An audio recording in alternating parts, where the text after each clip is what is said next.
কয়েকদিন পরেই গ্রাম জুড়ে চলবে লিচু ভাঙার মহোৎসব। রসালো, সুমিষ্ট ও গাঢ় লাল রঙের কারণে লিচুর খ্যাতি ছড়িয়ে পড়েছে দেশ জুড়ে। অনুকূল আবহাওয়ায় এবার লিচুর ফলনও হয়েছে আশানুরূপ। এবার 10 কোটি টাকা লিচু বাণিজ্যের আশা করছেন চাষিরা।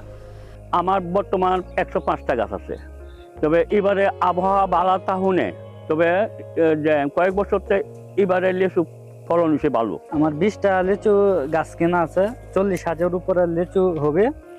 আশা করি সবকিছু খরচ গিয়েও 1 লক্ষ টাকা লাভবান হবে। বলছিলাম কিশোরগঞ্জের পাকুন্দিয়া পৌর এলাকার পূর্ব দক্ষিণে অবস্থিত ছোট গ্রাম মঙ্গলবাড়িয়ার লিচুর কথা। গ্রামের নামে লিচুর নাম রাখা হয়েছে মঙ্গলবাড়িয়া লিচু। স্থানীয় বাজারে অনেক জাতের লিচু উঠলেও ক্রেতাদের চোখ থাকে রসে টসটসে সুস্বাদু মঙ্গলবাড়িয়ার লিচুর দিকে। এই লিচুর স্বাদ নেওয়ার জন্য মঙ্গলবাড়িয়া গ্রামে ভিড় করেন রাজধানী ঢাকা সহ দেশের বিভিন্ন এলাকার ক্রেতারা। এবারে যে আপনার লিচুর দাম নির্ধারণ করা হয়েছে 600 টাকা শ। আশা করি সবাই ক্রয় করতে পারবে। আমাদের লিচুর গাছের লিচুর ফলন আলহামদুলিল্লাহ ভালো হয়েছে, দেখতেও সুন্দর, খুবই সুস্বাদু হয়েছে। তো আমরা খুবই গর্বিত, খুবই আনন্দিত যে হচ্ছে যে আমাদের উপজেলার পাশে আরেকটু উপজেলাতে এরকম ভাবে লিচু চাষ হচ্ছে। আমরা অত্যন্ত আনন্দিত। বাগানে এই লিচু বিক্রি হয় চড়া দামে। প্রতি 100 লিচু বর্তমানে বিক্রি হয় 600 টাকায়। মঙ্গলবাড়িয়ার বেশিরভাগ লিচু বাগানই আগাম বিক্রি হয়ে যায়। কিছু পাইকার অগ্রিম গাছ কিনে অতিরিক্ত দামে লিচু বিক্রি করেন। এবারও ভালো দাম পাবেন বলে আশা করছেন চাষি ও পাইকাররা। খোঁজ নিয়ে জানা গেছে প্রায় 200 বছর আগে সুদূর চীন থেকে কোনো এক ব্যক্তি প্রথমে একটি চারা গাছ এনে কিশোরগঞ্জের পাকুন্দিয়া উপজেলার পৌর এলাকা মঙ্গলবাড়িয়া গ্রামে রোপণ করেন। অধিক ফলন ও রসে টসটসে ছোট বীজের কারণে এই লিচুর প্রশংসায় পঞ্চমুখ হয়ে ওঠেন এলাকাবাসী। কিছুদিনের মধ্যেই এ জাতের লিচুর কলম চারা ছড়িয়ে পড়ে গ্রামের প্রতিটি বাড়িতে। লাভজনক হওয়ায় দ্রুতই বাণিজ্যিকভাবে উৎপাদনে আগ্রহী হয়ে ওঠেন গ্রামবাসী।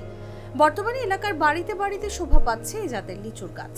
পাকুন্দিয়া উপজেলার কৃষি অফিসের তথ্য মতে মঙ্গলবাড়িয়া গ্রামে প্রায় 200টি পরিবারের লিচু চাষের সঙ্গে জড়িত। এছাড়া এই জাতের লিচু আশপাশের গ্রাম কুমারপুর, নারান্দি ও হোসেনদিতে বিস্তার লাভ করেছে। এবছর বাগানগুলো থেকে প্রায় 10 কোটি টাকার লিচু বিক্রির আশা করছেন চাষিরা। পাকুন্দিয়া উপজেলা কৃষি অফিসার নুরে আলম জানান, মঙ্গলবাড়িয়ার মাটি লিচু চাষের জন্য উপযোগী। এই গ্রামের উৎপাদিত লিচু অত্যন্ত সুস্বাদু। আবহাওয়া অনুকূলে থাকায় এবং সঠিক সময়ে বৃষ্টিপাত হওয়ার কারণে চলতি বছরে প্রায় 8 থেকে 10 কোটি টাকার লিচু এই অঞ্চল থেকে বিক্রি হবে।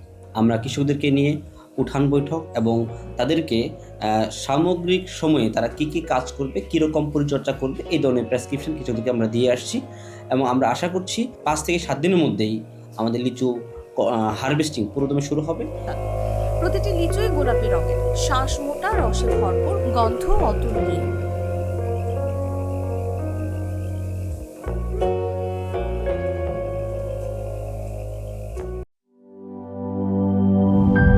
Mr. Noodle